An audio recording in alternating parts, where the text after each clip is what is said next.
Late tip-off tonight for the Indiana Hoosiers in the NCAA Tournament. IU plays Kent State at 9:55. But before that, Rick Pitino's Iona plays Connecticut. WDRB's Dalton Godby and Rick Bozich are in Albany, New York, breaking down the matchups. Hey, guys.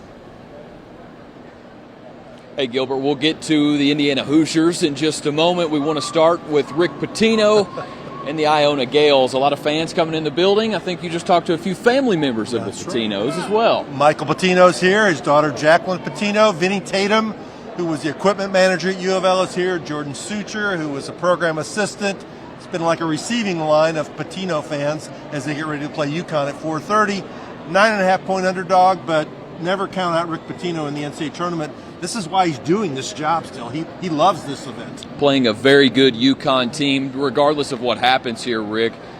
Rick Pitino's name has been mentioned in the coaching carousel rumors. Where do you project that he ends up, and is that St. John's? Yeah, I think St. John's is the most likely place he'll be. I think it'll happen pretty quickly. He can stay at his home in Westchester County and still work at St. John's, although there are a lot of people that think Providence is still in the mix, but I go St. John's 1, Providence 2, Dalton. Good game ahead with UConn and Iona at 4:30. We will bring you that later on this evening after that game is over. Let's talk Indiana basketball. We saw some folks from New Albany today, some fans rolling in from New Albany here in Old Albany, as I think Eric Crawford said on Twitter. So good to see them, but they have a tough matchup ahead at 9:55 this evening. You're right. Kent State is a veteran team which won the Mid-American Conference, very good on defense, create a lot of turnovers. Indiana's got to play better than it played in the Big Ten tournament to advance.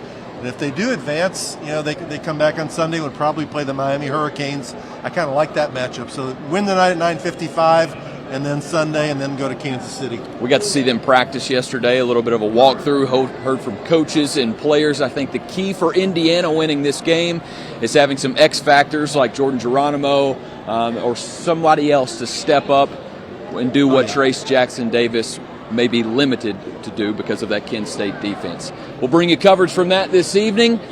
He's Rick Bozich. I'm Dalton Godby for WDRB Sports. Thank you both. We're on the road with the Kentucky Wildcats too tonight. Eric Crawford's in Greensboro, North Carolina, ahead of UK's game. The 6th-seeded Cats taking on Providence tonight at 7:15. Eric's breaking down what the Cats need to do to advance. You can see his live report coming up next on WDRB News at 5. And